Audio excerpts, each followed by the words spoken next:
time value of money. Jadi namanya uang itu punya nilai waktu ya.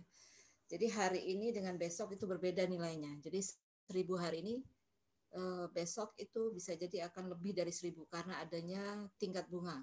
Jadi di sini waktu itu akan mempengaruhi nilai dari uang. Oke ya, kita lihat yang pertama bagaimana compounding dan future value. Jadi kita melihat ya, oke sebelumnya kita belajar ini kita menggunakan apa sebentar ya timeline ya. Jadi timeline itu akan kita gunakan. Jadi timeline itu menggambarkan berapa tingkat bunganya, kemudian waktunya, tahun berapa dan sebagainya, tahun dari 0 sampai tahun keberapa, cash flow-nya seperti apa. Nah, ini yang akan kita gunakan dalam penjelasan mengenai future value maupun present value nantinya. Oke, yang pertama dulu compounding dan future value. Jadi time value of money calculation ya, perhitungan time value of money itu melibatkan adanya present value. Jadi ini present value-nya ya. Jadi nilai sekarang itu berapa? Itu adalah present value. Jadi berapa cash flow yang ada nilainya bagi kita sekarang ya. Hari ini sekarang ini nilai dari uang itu berapa? Itu adalah present value. Dan future value. Future value itu adalah EV ini ya. Ya, jadi cash flow yang akan ada nilainya di masa yang akan datang. Jadi nilai uang itu di masa yang akan datang itu adalah future value-nya. Nah, untuk mendapatkan future value, maka rumusnya adalah present value dikalikan 1 tambah annual interest rate atau I dipangkatkan jumlah tahunnya. Ya, dipangkatkan jumlah tahunnya. Jadi berapa tahun? Oke, kita lihat ya contohnya. Jadi masalah compound interest dan waktu. Jadi bunga yang berbunga ya compound ini itu sangat dipengaruhi oleh waktu. Jadi bunga dan waktu di sini ya. Future value itu adalah suatu investasi yang tumbuh sesuai dengan berapa jumlah waktu yang terlewati. Sebentar, kok saya belepotan yang ngomongnya sebentar, saya ulangin ya.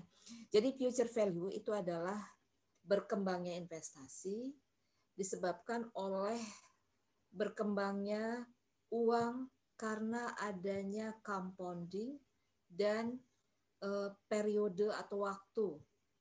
Jadi misalnya kalau kita misalnya mempunyai tabungan ya, kita menabung sebesar 500 dalam saving account kita. Jadi dalam buku tabungan kita, di mana bank yang di mana kita menabung tersebut menjanjikan adanya tingkat bunga sebesar 5% per tahun. Jadi annual interest-nya adalah 5% per tahun.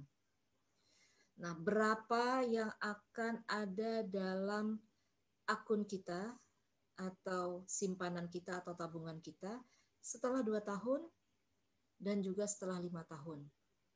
Jadi di sini kita lihat ya, dalam 2 tahun berapa banyak jadinya. Jadi berkembangnya itu growth-nya itu berapa banyak selama 2 tahun dan kalau setelah 5 tahun berapa. Maka dengan menggunakan rumus tadi, future value sama dengan 2 ini adalah N-nya ya. Jadi future value dalam 2 tahun itu adalah present value kali 1 tambah I. I-nya adalah 5%, maka 1 tambah I maka akan menjadi 1,05. Dipangkatkan N, N-nya 2. Maka dalam 2 tahun yang 500 ini akan berkembang menjadi 551,25. Nah, bagaimana kalau 5 tahun? Maka kita masukkan aja rumusnya ya. 500 dikalikan 1 tambah I, 1,05, pangkat 5. Maka yang 500 tadi dalam 5 tahun tanpa kita tambahin ya, kita tidak apa-apakan, kita tidak tambahkan tabungannya, maka akan menjadi 638,14. Jadi dalam 5 tahun 500 itu tumbuh menjadi 638,14 karena adanya tingkat bunga sebesar 5% dan berbunga ya selama 5 tahun. Kalau selama 2 tahun menjadi 551,25. Oke. Jadi dari mana tadi ya equation tadi? Itu diambil dari hasil perhitungan berikut ya. Jadi kalau tahun pertama 500, kemudian dari 500 ini itu akan berbunga sebanyak 5%, jadi 500 kali 5% sama dengan 25. Maka ending value pada tahun pertama, akhir tahun pertama itu 525. Nah 525 ini akan menjadi beginning value di tahun kedua, jadi 525. Artinya dalam pokok ini sudah termasuk di dalamnya bunga yang tahun sebelumnya. Maka yang sudah berbunga tadi itu akan menjadi dibungakan lagi. Makanya disebut sebagai bunga berbunga ya. Jadi bukan 500 lagi dikalikan 5%, tetapi 525. 525 kali 5% sama dengan 26,25. Maka 26,25 ini ditambahkan ke 525, hasilnya adalah di akhir tahun kedua menjadi 551,25. Akhir tahun ketiga, ya, yang 551,25 tadi dikalikan 5% lagi menjadi 27,5, ditambahkan akan menjadi 578,81. Tahun keempat, yang akhir tahun ketiga, dibungakan lagi menjadi 607,75, dan di tahun kelima akan menjadi 638,14. Jadi berdasarkan tadi maka dibuatlah rumus ini. Rumusnya adalah FV sama dengan PV dikalikan 1 tambah I pangkat N. 500 dikalikan 1,05 pangkat 5, 638,14. Ini adalah future value untuk jangka waktu 2 dan 5 tahun. Kalau ini gambaran selama 5 tahun ya, jadi tahun ke-1, kedua, ketiga, keempat, dan kelima. Oke. Ada pertanyaan? Oh enggak. Ibu maaf, kalau bulanan gimana ya Bu? Bisa, nanti kita akan sampai ke situ ya. Ini belum, ini baru yang tahunan. Ini future value dan compound interest panel A ya di figur 51 di buku. Jadi interest earn sama dengan beginning value dikalikan interest rate ya. Jadi kalau ini awalnya 100, tingkat bunganya 6%, maka akan menjadi 6, maka ending value-nya menjadi 106. Tahun kedua dan seterusnya ya, maka di tahun keempat akan menjadi 126,25. Oke, ini yang pertahunan ya. Nah, jadi kalau kita lihat tadi ada the power of time. Jadi masalah waktu ini akan menjadi kekuatan ya. Jadi semakin lama waktunya, maka semakin besarlah nilainya. Kita bisa lihat di sini. Yang pertama ini masalah waktu ya. Tapi kalau tingkat bunganya 0, maka berapapun waktunya itu tidak akan berpengaruh. Jadi kita bisa lihat nih 100 tadi ya. 100 kalau tingkat bunganya adalah 0%, maka berapapun lamanya, maka nilainya tetap akan 100. Tapi kalau misalnya 8% per tahun bunganya, maka kalau 10 tahun, yang 100 ini akan menjadi 215,89. Oke ya. Nah, kalau 15 tahun akan menjadi 317,22. Jadi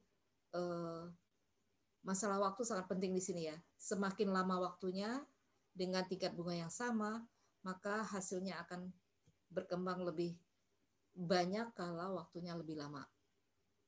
Ya, 10 tahun dibandingkan 15 tahun. Itu the power of time ya, waktunya. Nah, sekarang the power of rate of interest. Jadi bagaimana pengaruh dari tingkat bunga. Jadi sama ya, tingkat bunga yang semakin tinggi maka nilainya akan juga semakin tinggi. Kita lihat, dianggap di sini waktunya sama dengan 25 tahun ya. Sama, 25 tahun. Maka kalau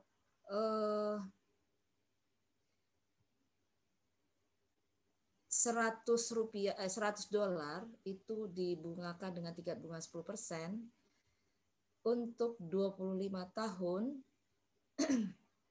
maka yang 100 tadi akan menjadi 1083,47. Bagaimana kalau tingkat bunganya 15%, bukan 10% lagi? Maka dalam waktu 25 tahun, nilainya akan menjadi 3.291,90. Jauh ya bedanya ya.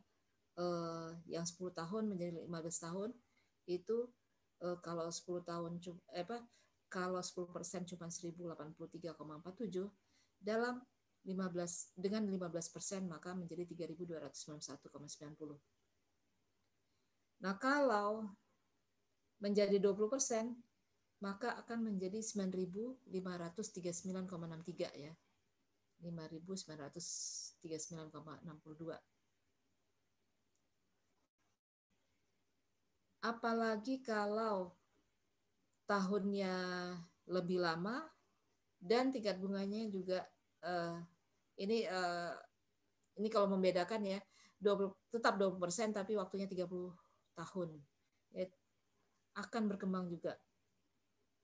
Jadi ini kekuatan dari tingkat bunga dan tadi kekuatan waktu itu akan mempengaruhi tingkat pertumbuhan dari uang tersebut. Jadi nilai uang akan berubah sesuai dengan pertumbuhan karena adanya tingkat bunga dan waktu yang berbeda tadi. Jadi semakin lama waktunya, semakin besar nilainya, demikian juga semakin tinggi tingkat bunganya, maka semakin besar pula nilai perkembangan nilai tersebut. Oke, ada pertanyaan? Jadi di sini ya sangat berpengaruh tingkat bunga dan lamanya waktu tadi terhadap perkembangan nilai dari uang yang disimpan dalam satu tabungan atau apa saja ya yang menyebabkan berkembangnya nilai uang tersebut. Oke, kalau nggak ada kita lanjutkan. Nah, tadi kita melihatnya kalau uang ya, bagaimana pengaplikasian compounding tersebut kalau bukan uang.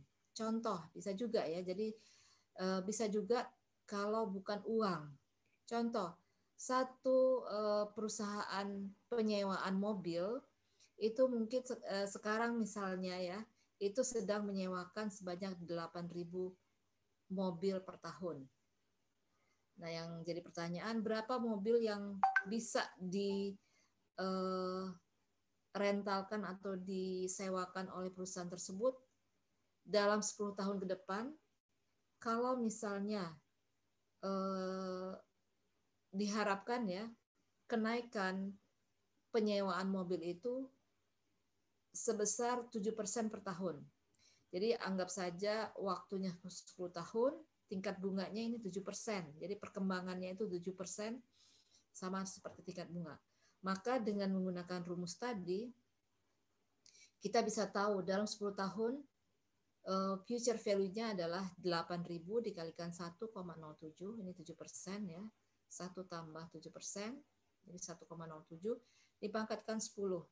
Maka mobil yang bisa direntalkan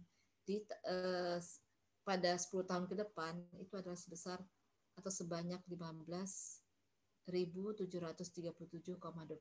mobil. Kalau sekarang 8.000 menjadi 15.000 lebih. Gitu ya. Contohnya. Checkpoint 52 bisa dicek ya. Berapa ya future value dari 10.000 yang compounded 12% annually untuk 20 tahun. Gampang aja ya. Jadi 10.000 ini kalau dibungakan dengan tingkat bunga 12%, future value-nya berapa? Ya, di tahun ke-20. Maka future value-nya kita gunakan rumus, kalau dengan rumus matematika, rumus yang ada tadi, future value sama dengan present value kali 1 tambah annual interest rate-nya 12%, pangkatkan dengan jumlah tahunnya, jadi 20 tahun ya. Jadi 10.000 dikalikan 1,12 pangkat 20. Kita akan dapatkan future value yang 10.000 tersebut dalam 20 tahun akan menjadi 96.462,93. Dan ini juga kita bisa lakukan perhitungan dengan menggunakan financial calculator. Tinggal masukkan rumusnya. Kita masukkan ya yang harus dimasukkan ya angka-angkanya. Kemudian bisa juga kita menggunakan Excel spreadsheet, tinggal masukin saja rumusnya, kita akan dapatkan angka yang sama. Nah, kalau kita analisis ya, jika kita berinvestasi 10.000 dengan tingkat bunga 12%, itu akan bertumbuh menjadi 96.462,93 dalam 20 tahun. Nah, ini yang per tahun. Sekarang bagaimana kalau compound interest-nya tersebut, compounding periods-nya itu lebih pendek? Ya. Jadi kita tahu bahwa bank seringkali menawarkan tabungan yang compound interest-nya itu bukan tahunan, tetapi setiap hari, bahkan bisa setiap bulan atau setiap 3 bulan atau quarter. Lebih sering bercompound ya, compoundingnya tersebut, maka akan mengenerate interest income yang lebih tinggi. Dan itu akan menyebabkan lebih tingginya juga future value-nya. Jadi tahunan itu akan lebih kecil nilainya kalau dibandingkan dengan kalau compoundingnya itu dalam setengah tahunan. Dan lebih kecil lagi kalau compoundingnya itu bulanan atau bahkan harian. Jadi semakin cepat compounding, ya, yang kalau tadi harian, bulanan, 3 bulanan, 6 bulanan, dan tahunan, maka yang paling tinggi berkembangnya itu adalah yang harian. Kita bisa lihat ya. Jadi rumus untuk future value dalam tahun ke N, di mana tadi kita bukan tahunan tetapi kurang dari setahun, maka rumusnya adalah present value dikalikan 1 tambah annual interest rate dibagi dengan compounding periods per year-nya. Jadi kalau dalam kalau yang kita cari itu adalah bulanan, maka compounding periods per years-nya itu adalah, atau M-nya adalah 12. Karena setahun dibagi 12 bulan ya. Nah, kalau dalam waktu 6 bulanan, maka compounding periods per year-nya itu adalah setahun bagi 2. Atau M-nya itu adalah 2. Ya, karena dia adalah setengah tahunan. Kalau bulanan 12 tadi ya, kalau harian 365. Jadi M dipangkatkan, M-nya itu adalah yang tadi. Kalau bulanan itu M sama dengan 12. Kalau setengah tahunan 2. Kalau quarter 4. M-nya 4. Ya, karena setahun itu ada 4 quarter. Kalau harian 365. Dikalikan jumlah tahunnya. Oke, kita lihat contohnya ya.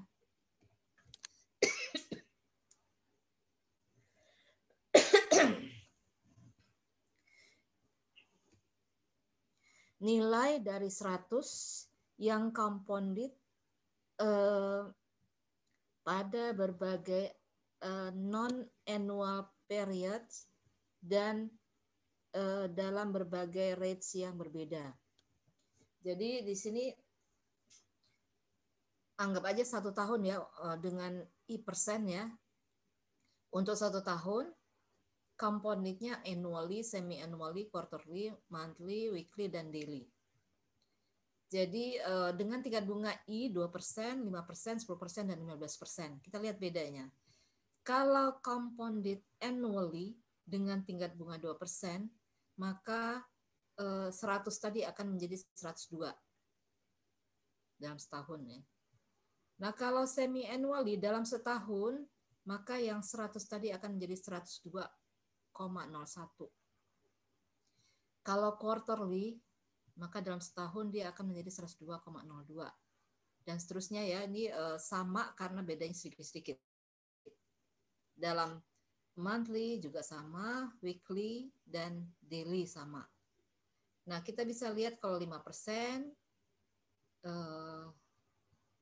angka-angkanya seperti ini, 10%, dan 15%. Kita lihat yang lebih jelas ya bedanya.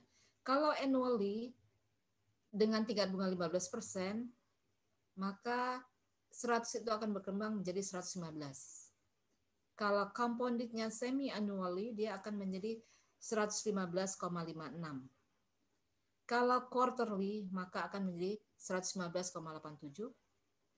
Monthly 116,08. Weekly dalam setahun ada 52 minggu, itu adalah 116,16. Dan daily akan menjadi 116,18. Jadi kalau kita bisa lihat ya, antara setahun antara compounded annually dengan compounded daily, maka dalam setahun bedanya itu adalah sebesar 116,18 dikurangi dengan 115. Itu adalah 1,18. Jadi semakin cepat ya kalau daily itu berkembangnya akan lebih besar nilai dari uang tersebut dibandingkan kalau annually. Kita bisa lihat di sini ya. Kalau annually segini, semi annually lebih banyak lagi. Quarterly lebih banyak lagi. Dan semakin banyak, dan daily itu yang paling banyak di sini. Kalau kita sisihkan, bedanya daily dengan annually adalah 1,18. Oke. Nah, ini kalau misalnya 10 tahun ya. Kalau dalam 10 tahun, kalau annually misalnya yang 15% tadi ya, annually itu adalah yang 100 ini akan menjadi 404,56. Sedangkan kalau daily itu akan menjadi 448,03. Selisihnya itu adalah 43,47. Sangat besar ya selisihnya. Karena dia di compound dalam 10 tahun. Dengan compounded yang daily itu akan jauh berbeda dengan annually. Oke. Kemudian kalau kita observasi ya di tabel 52, ini tadi ya penjelasannya ya. Jadi semakin pendek compounding period itu akan menyebabkan semakin tinggilah future value-nya. Jika kita berinvestasi 100 dengan tingkat bunga 15% untuk 1 tahun dan investment tersebut kita compound daily bukan annually, maka kita akan mendapatkan $1,18 lebih banyak ya kalau daily dibandingkan annually. Tetapi jika periodenya itu kita tambahkan menjadi 10 tahun, maka selisihnya jauh lebih tinggi. Ya, jadi 43,47. Perbandingan antara daily dengan annually. Oke, ada pertanyaan mungkin? Itu bedanya ya. Kita lanjutkan aja ya. Yang kita menggunakan non-annual compounding periods. Jadi bukan yang tahunan, tetapi kita gunakan yang bukan tahunan. Jadi misalnya kita mendepositkan uang kita sebesar 50.000 dalam saving account ya, di mana tabungan itu akan memberikan tingkat bunga sebesar 10% dan compounded-nya adalah monthly. Berapa saldo yang 50.000 ini kalau kita bungakan dalam 10 tahun. Ya, tinggal kita masukkan aja rumusnya tadi. Dengan menggunakan rumus matematika, VV-nya adalah 50.000, 1 ditambah 0,10, jadi 10% ya, dibagi 12, karena bulanan ya. Jadi pangkatnya itu adalah M-nya tadi 10, N-nya 10, M-nya 12. Jadi N kali M ya. Jadi pangkat 10 kali 12, 120. Maka kita akan dapatkan 50.000 kali 2,7070. Maka hasilnya future value-nya adalah 135.352,07. Jadi 50.000 tadi kalau kita bungakan dalam 10 tahun dengan tingkat bunga 12%, tapi compounded-nya adalah monthly, hasilnya adalah menjadi 135.352,07. Kalau dengan menggunakan kalkulator hasilnya beda sedikit ya. Dengan spreadsheet juga beda sedikit. Nah, kalau kita analisis lebih sering compounding itu akan menyebabkan future value-nya akan lebih tinggi. Karena kita mendapatkan tingkat bunga yang lebih banyak daripada kalau kita bungakan dengan compounded yang lebih pelan ya, misalnya tahunan. Jadi bulanan dibandingkan tahunan itu lebih banyak yang bulanan. Nah, jika tingkat bunganya compounded annually, ya kalau kita bandingkan tadi yang 135 tadi dibandingkan dengan yang annually, maka hasilnya adalah sebesar 129.687,12. Jadi beda ya. Ini lebih kecil nilainya daripada yang 135.346 tadi. Karena ini adalah annually, ini adalah monthly. Oke. Ada pertanyaan? Itu adalah tadi kita belajar future value untuk annually, kemudian future value kalau yang bukan annually. Jadi bisa monthly, semi-annually, quarterly, monthly, atau lain-lainnya. Sebentar ya. Ini. Ya.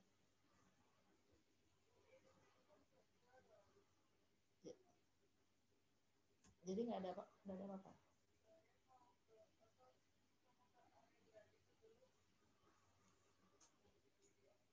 Tapi di kulkas ada kok nih. Pakai aja yang di kulkas tuh ikannya, goreng aja. Ada ikan kok, goreng aja. Bawal atau apa gitu lupa. Nah.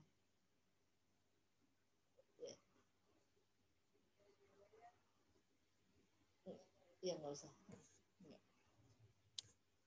Nah ya.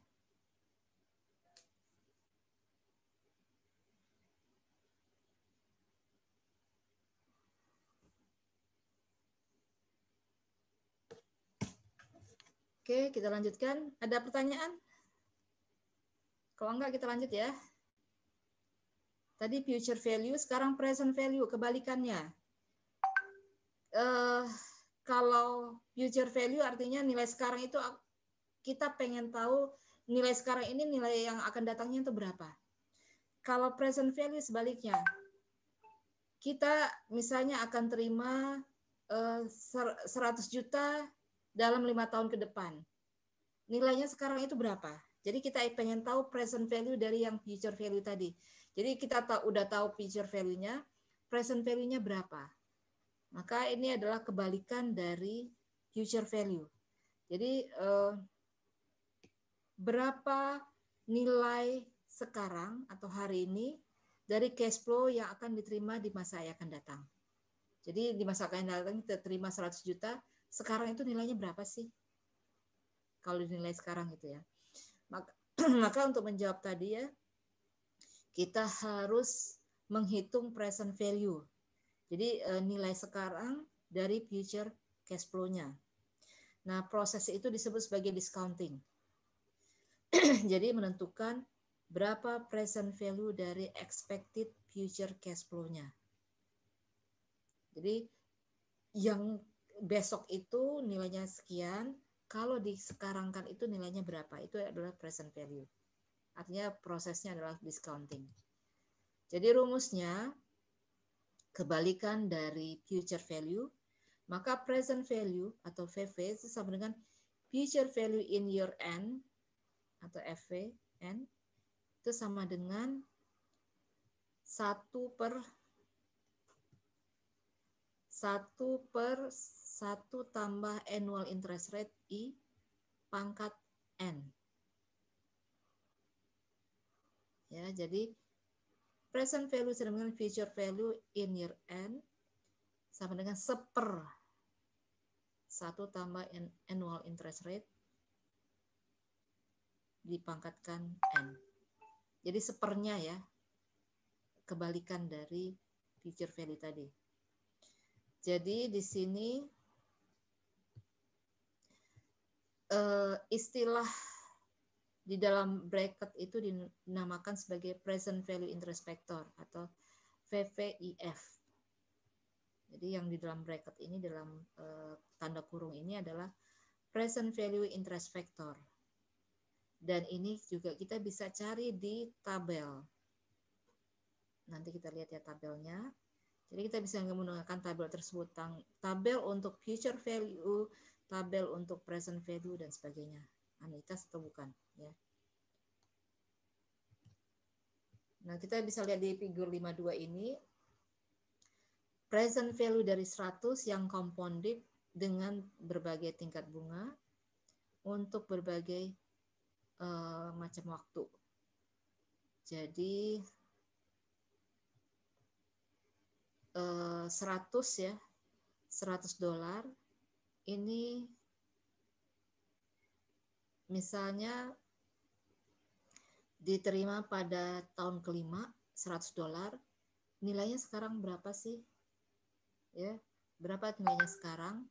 Kalau tingkat bunganya adalah 10% ya dalam 5 tahun, maka present value dari yang 100 tadi itu adalah 62,09 kalau waktunya 5 tahun dan tingkat bunganya 10%. Nah, kalau yang contoh keduanya, berapa 100 yang akan kita terima dalam 10 tahun ke depan dengan tingkat bunga 10%. Maka present value-nya tadi, yang 100 tadi, dalam 10 tahun ke depan itu akan kita terima, itu nilai sekarangnya adalah 38,55. Ya, ini perbedaannya ya. Ini 5 tahun dengan tingkat bunga 10%, ini adalah 10 tahun dan tingkat bunga juga 10%.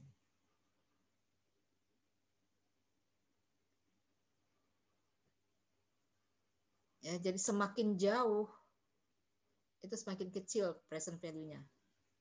Jadi 5 tahun 62,09, dalam 10 tahun itu nilai sekarangnya cuma 38,55.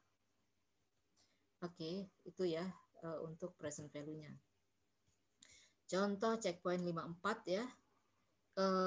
Berapa present value dari 100.000 yang akan diterima pada akhir tahun ke-25 dengan tingkat bunga 5%.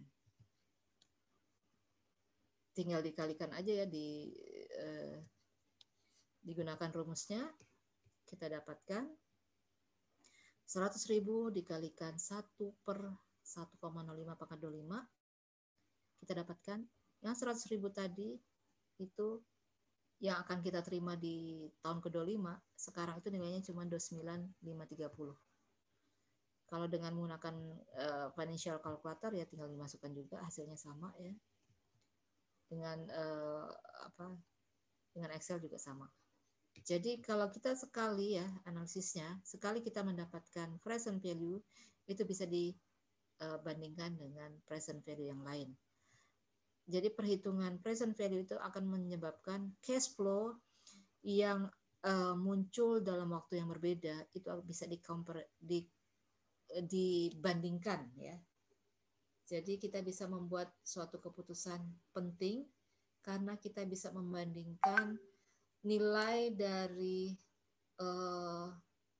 berbagai macam waktu. Ya, jadi kalau misalnya kita mau mengambil keputusan tentang investasi yang akan kita lakukan. Nah, jadi kita present value kan aja ya. Kalau 10 tahun misalnya di satu investasi nilainya 100 dengan tingkat bunga tertentu.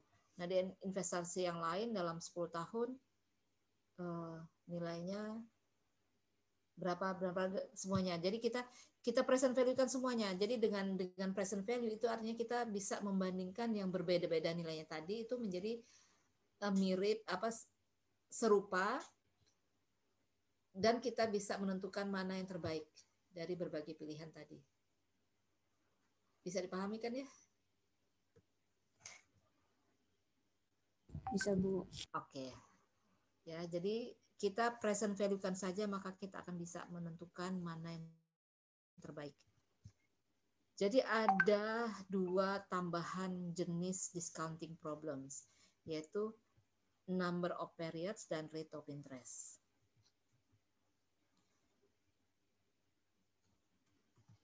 Tadi kan kita cuman tahu, kita cuman mencari future value-nya berapa atau present value-nya berapa. Nah, kita juga bisa mencari berapa waktunya dan berapa tingkat bunganya. Jadi misalnya untuk solving dari number of periods, ya, lama waktunya, berapa waktu yang dibutuhkan untuk mengakumulasikan sejumlah tertentu di masa yang akan datang. Maka akan lebih mudah untuk men-solve N tersebut dengan menggunakan financial calculator atau Excel daripada dengan menggunakan rumus matematika. Kenapa? Karena kalau dengan rumus matematika maka kita harus menggunakan trial and error. Jadi sekian coba berapa, sekian coba berapa, baru kita cari yang paling tepat. Jadi mencoba beberapa kali baru kita bisa mendapatkan berapa kalau dengan perhitungan secara matematis ya. Tapi kalau dengan kalkulator maka bisa langsung. Untuk yang menentukan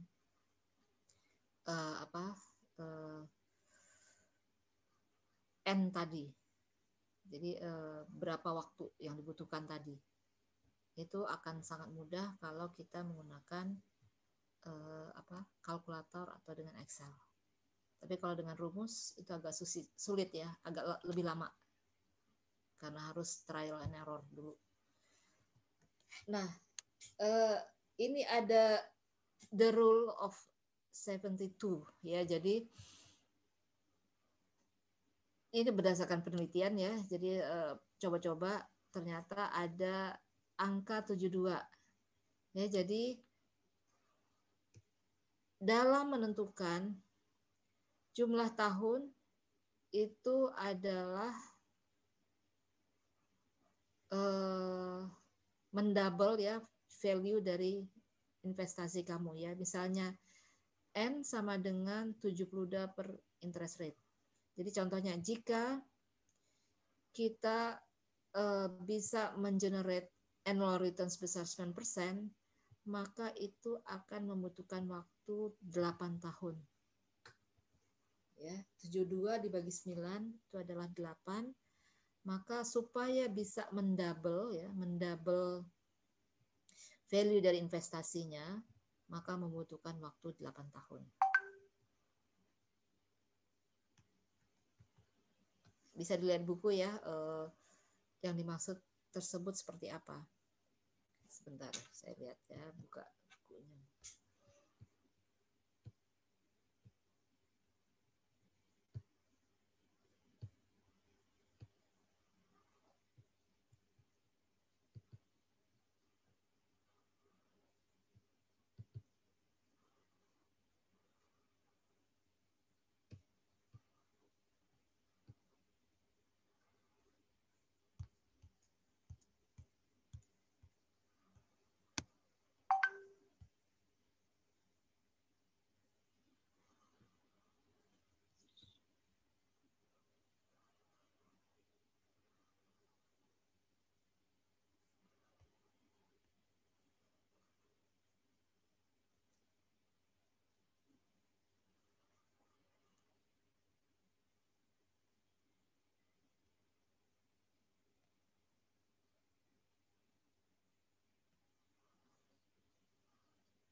Jadi ini rule of nggak ada juga ya ini.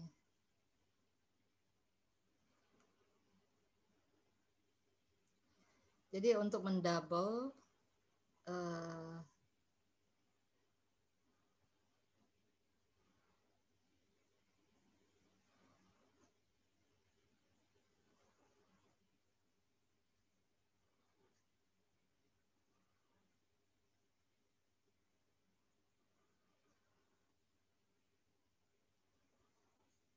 nilai dari investasi kita menjadi 2 kali, itu membutuhkan waktu berapa lama, itu adalah dengan rumus 72 ini. Jadi kalau misalnya tingkat bunganya adalah 9%, maka waktu yang dibutuhkan untuk mendouble investasi kita itu 72 bagi 9, sama dengan 8 tahun ya. Sama aja sih. Jadi ini ada contohnya nggak ya?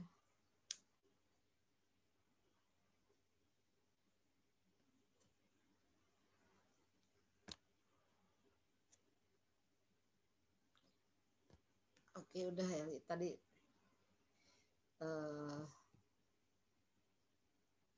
contohnya nggak banyak ya, jadi pokoknya itu ya, kalau untuk mendouble seperti itu. Kita balik lagi ke yang sebelumnya ya. Ini.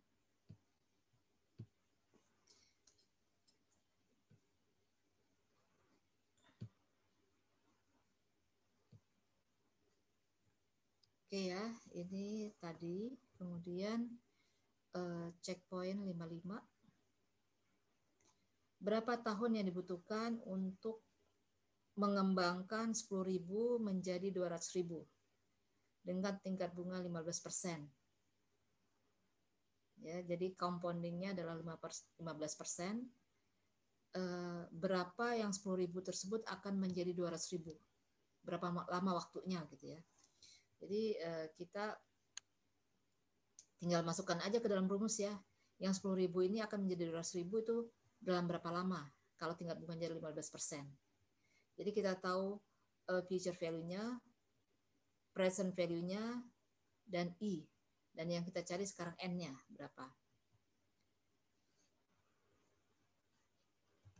Ya, kalau dengan financial calculator, maka kita akan dapatkan, kita masukkan aja, maka rumusnya, maka kita akan dapatkan N-nya adalah 21,4.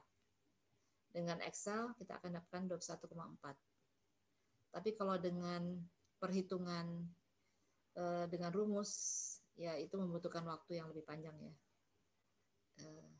Jadi silakan, mungkin kalau nggak ada financial calculator bisa memakai Excel ya. Tinggal masukin aja ini. Oke. Jadi kalau kita analisis, membutuhkan waktu 21,4 tahun supaya 10.000 tersebut akan berkembang menjadi 200.000 dengan tingkat bunga 15%. Tadi kita mencari berapa jangka waktunya, jadi berapa tahun. Nah sekarang bagaimana kalau kita mencari tingkat bunganya?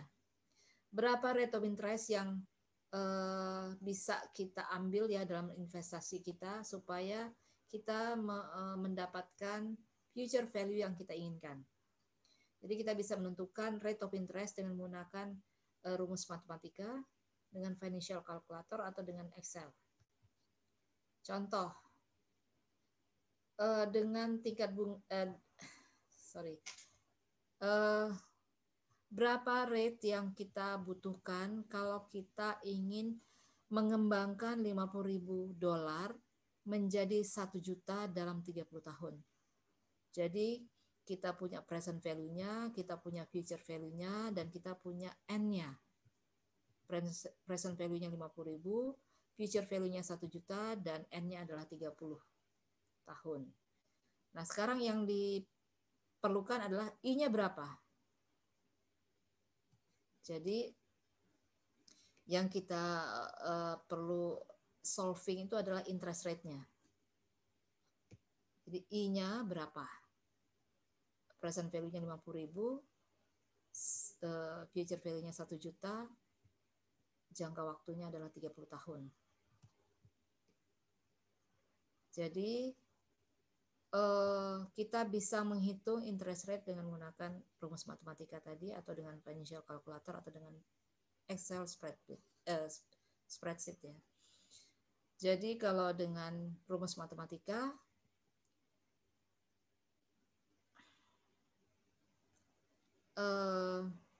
rumusnya adalah I dari rumus yang ada tadi, kita balik ya. I itu sama dengan FV per PV pangkat 1 per N min 1. Jadi,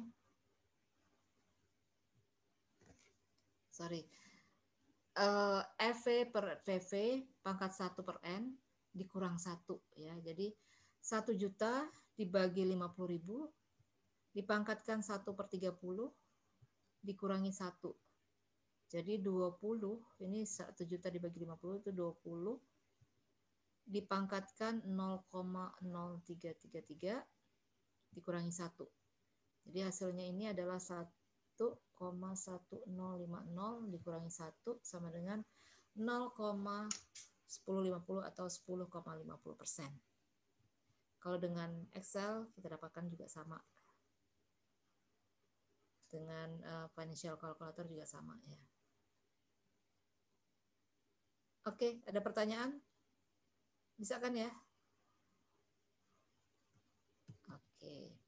Jadi kalau kita analisis, kita akan mendapatkan tingkat bunga sebesar 10,50% kalau kita membungakan yang 50.000 tersebut menjadi 1 juta dalam 30 tahun. Ya, jadi membutuhkan tingkat bunga 10,5%.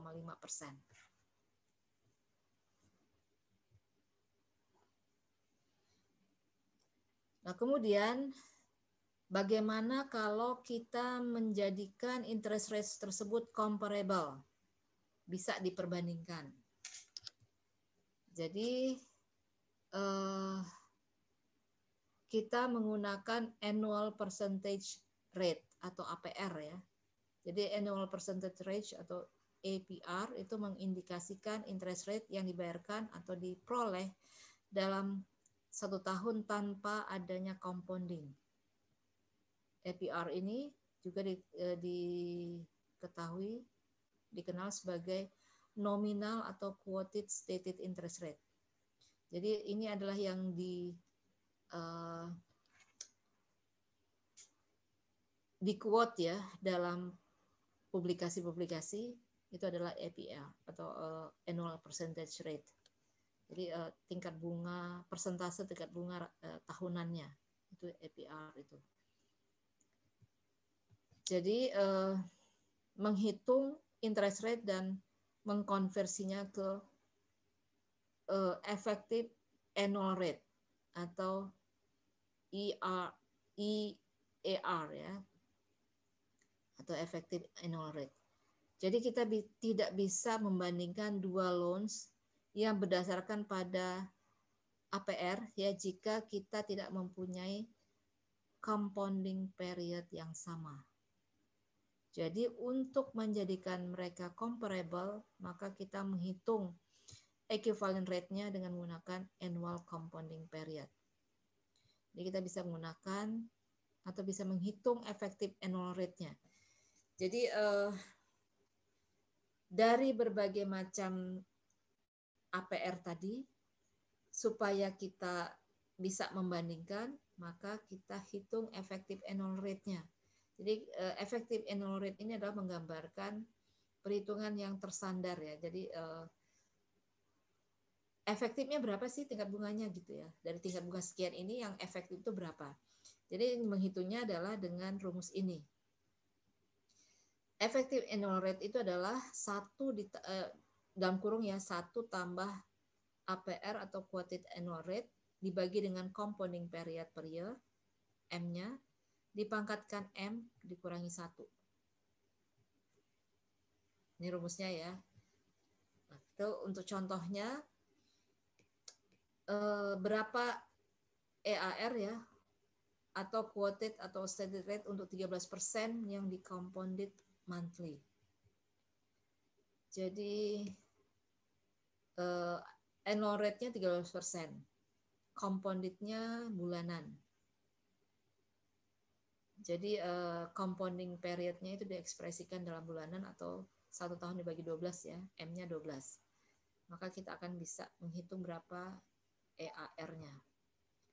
Jadi berdasarkan rumus tadi, kita gunakan di sini 1 tambah 0,13 dibagi 12, ini 13% dibagi 12, dipangkatkan 12 dikurangi 1. Itu sama dengan 1,1380 dikurangi 1 sama dengan 13,8%. Jadi yang 13% tadi, kalau efektifnya itu adalah 13,8%. Jadi ada perbedaan yang signifikan antara APR dengan EAR. 13 dibandingkan dengan 13,8.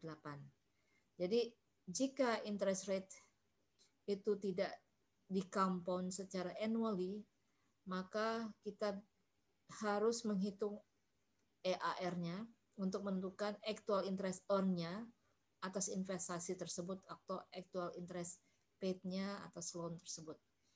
Jadi kalau kita nabungnya tingkat bunganya adalah 13% misalnya setahun, tapi dia compounded-nya adalah bulanan bukan tahunan, maka berarti bunga yang kita terima itu bukan 13% ya, yang effective interest rate-nya itu bukan 13%, effective annual rate-nya itu bukan 13%, tetapi 13,8%. Jadi sebenarnya kita terimanya 13,8% karena dia compounded-nya bulanan. Demikian ya kalau kita pinjam ya. Kita pinjam dengan tingkat bunga 13%, tapi kita harus membayar dalam dibungakannya itu dalam bulanan, maka effective annual rate-nya itu bukan 13% tetapi 13,8%. Karena dibungakan dalam bulanan. Jadi seperti kalau kita pinjam kita cicil ya, misalnya kita mau beli motor secara cicilan ditawarkan bahwa tingkat bunganya adalah 13%. Tapi pembayarannya itu adalah setiap bulan dan bunganya itu berbunga setiap bulan tersebut. Jadi bulanan.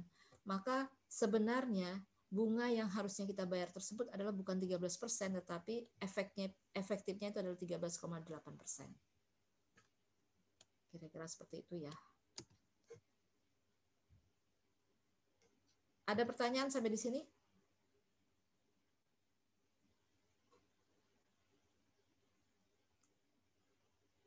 Oke, kalau nggak ada kita lanjutkan ya. To the extreme, continuous compounding. Jadi bagaimana kalau misalnya compoundingnya itu berlanjut terus tanpa ada berhentinya ya. Jadi M-nya, number of compounding period itu akan meningkat. Itu demikian juga dengan EAR-nya. Nah, ketika waktu interval antara interest itu adalah indefinitely small atau sangat kecil sekali ya, small-nya itu sangat tidak bisa ditentukan ya, maka kita bisa menggunakan rumus matematika berikut ya untuk EAR-nya, effective annual rate-nya. Itu sama dengan dalam kurung dipangkatkan quoted rate dikurangi 1. Maka di mana E-nya itu adalah angka 2,71828. Itu angka yang hasil penelitian ya, setelah dihitung-hitung kita didapatkan E-nya itu adalah 2,71828. Maka untuk mendapatkan EAR dari continuous compounding tadi, kita gunakan aja rumus ini. E pangkatkan quoted rate dikurangi 1. Jadi contohnya,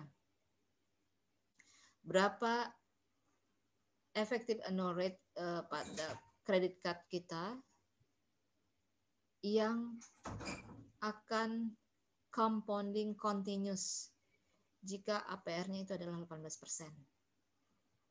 Maka tinggal kita masukkan saja ya. E-nya tadi, ER-nya sama dengan E tadi 2, sekian tadi ya. Dipangkatkan 18 dikurangi 1. Hasilnya adalah 1,1972 dikurangi 1, maka ER-nya adalah 19,72%. Ini contoh untuk yang credit card ya, karena dia waktunya itu tidak terbatas ya. Jadi compoundingnya tidak terbatas indefinitely, maka kita hitung effective annual rate-nya itu adalah sekian.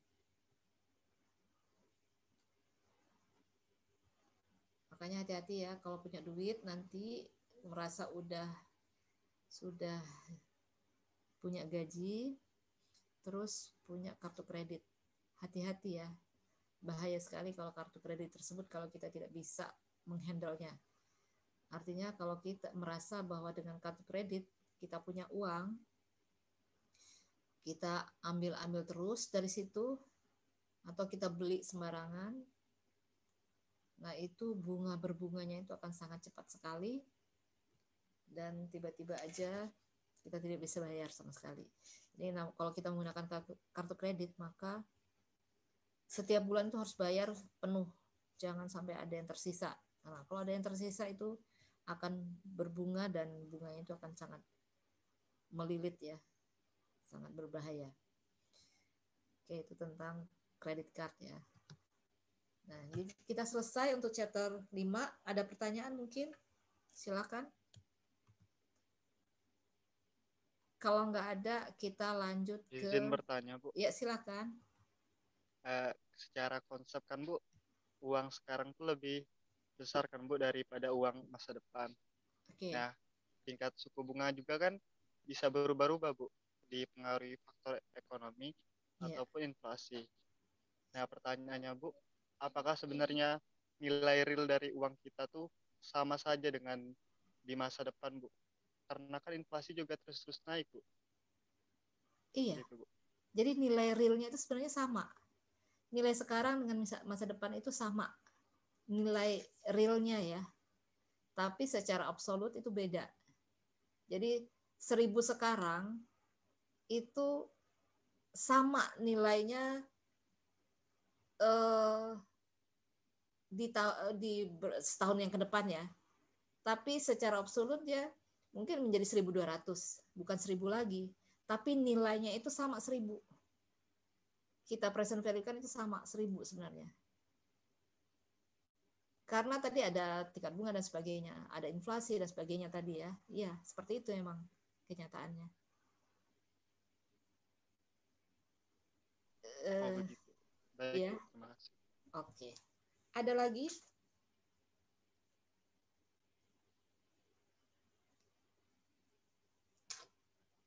Kalau nggak ada, kita lanjutkan ke chapter 6-nya ya.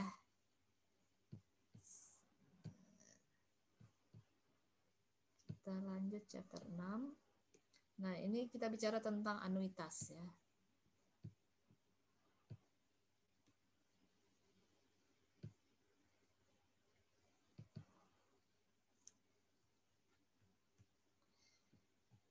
Jadi kita akan bicara tentang anuitas dan topik lain di dalam chapter 6 ini. Jadi nanti kita bicara tentang beda antara ordinary annuity dan annuity due. Menghitung present dan future value-nya untuk setiap tadi ya, yang ordinary annuity atau annuity due. Kemudian hitung present value dari level perpetuity dan growing perpetuity, kemudian menghitung present dan future value dari complex cash flow stream. Jadi kalau ada aliran kas yang kompleks ya, yang rumit. Nah, prinsip yang digunakan di sini adalah money has a time value, dan prinsip ketiga, cash flow itu adalah source of value. Nah, sekarang kita bicara tentang anuitas. Apa itu anuitas? Jadi anuitas itu adalah seperangkat ya equal dollar payment. Jadi di sini Kalau tadi kan kita belajar yang basic tadi, kita anggap setiap tahunnya itu beda-beda nilainya. Nah, kalau anuitas, maka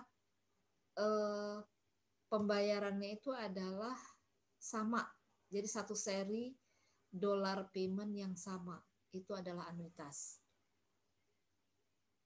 Jadi, sebentar ya. Ya, jadi anuitas itu adalah satu seri equal dollar payment yang menjadikan di akhir suatu periode itu adalah pada titik tertentu, misalnya bulanan, 3 bulanan atau tahunan atas suatu periode tertentu, misalnya 3 tahun. Nah, jika pembayarannya itu adalah di akhir tahun, di setiap periode, maka anuitasnya tersebut adalah ordinary annuity. Jadi kalau di akhir ya setiap periode itu adalah ordinary annuity. Jadi anuitas itu adalah yang sama pembayarannya setiap periode, dan kalau yang pembayarannya itu adalah di akhir setiap periode itu adalah ordinary annuity. Nah, misalnya setiap akhir bulan, setiap akhir 3 bulanan, setiap akhir tahun, itu adalah ordinary annuity. Contoh, berapa jumlah uang yang akan kita akumulasikan ya di akhir setiap tahun, di akhir dari tahun ke-10, jika kita mendepositkan 3.000 setiap tahun untuk 10 tahun ke depan dalam satu akun tabungan ya, di mana setiap tahunnya itu mendapatkan bunga sebesar 5%. Jadi kita menabung sebanyak 3.000 setiap tahun, setiap akhir tahun ya, dalam 10 tahun dengan tingkat bunga 5%, berapa nilainya setelah 10 tahun? Ya, dari 3.000 setiap tahun tadi dengan tingkat bunga 5%, dalam 10 tahun berapa? Bukan 10 kali 3.000 ya, tapi hasilnya akan berbeda. Jadi untuk menentukan atau menjawab pertanyaan tersebut, kita bisa menghitung FV dengan ordinary annuity tadi. Jadi karena dia di akhir tahun ya, kita menggunakan ordinary annuity. Jadi rumusnya untuk future value dari ordinary annuity itu adalah FV N sama dengan PMT. Ini annual payment yang kita depositkan atau receive setiap akhir periode. Jadi ini pembayarannya, paymentnya itu dikali dengan dalam kurung 1 tambah I pangkat N kurang 1 per I. Jadi future value N sama dengan PMT kali 1 tambah I pangkat N kurang 1 per I. I-nya interest rate, N-nya jumlah waktunya ya. Jadi misalnya kita menabung sebanyak 3.000 selama 10 tahun dengan tingkat bunga 5%. Maka dengan rumus tadi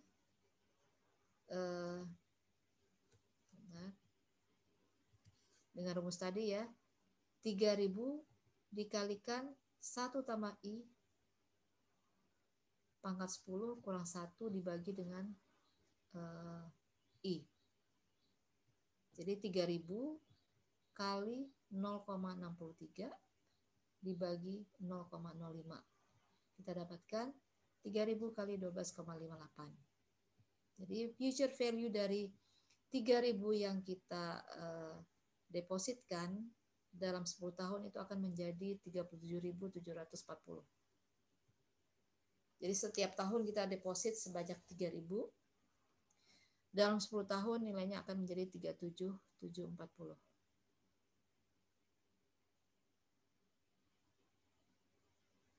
Oke. Kalau dengan financial calculator kita dapatkan ini juga sama. Spreadsheet juga Excel sama. Nah, kalau kita gambarkan ya dalam gambaran ya figur 61 ya tadi,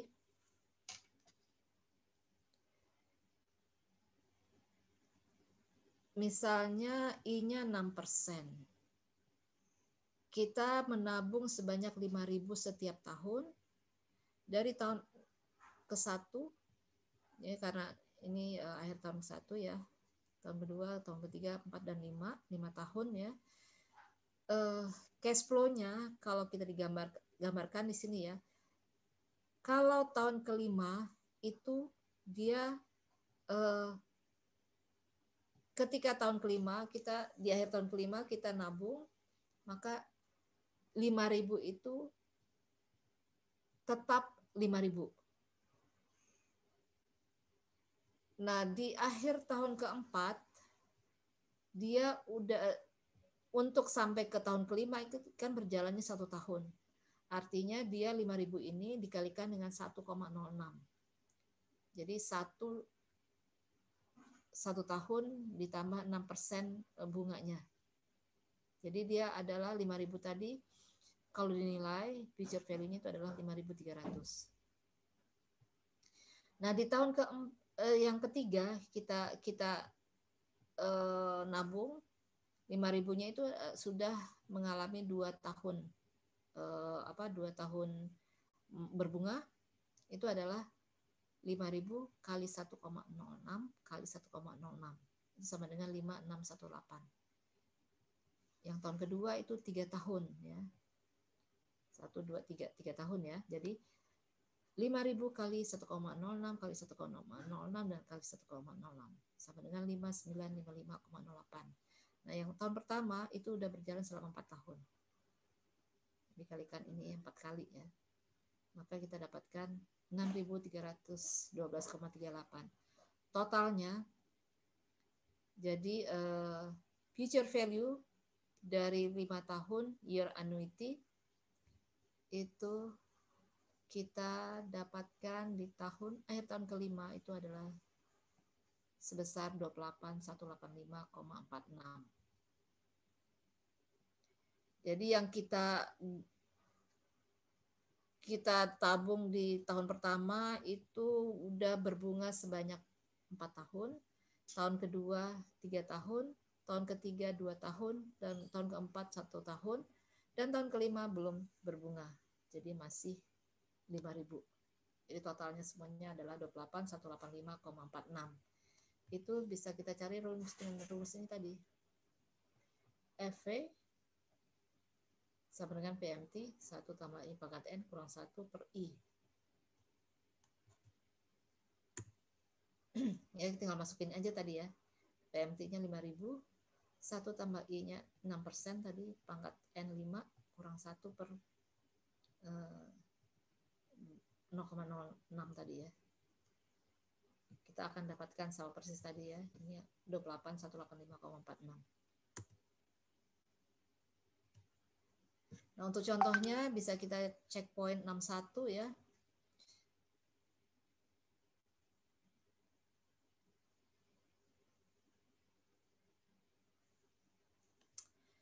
Jadi kalau misalnya kita mendapatkan 12% atas investasi kita, berapa 100.000 yang kita yang kita tabung setiap tahun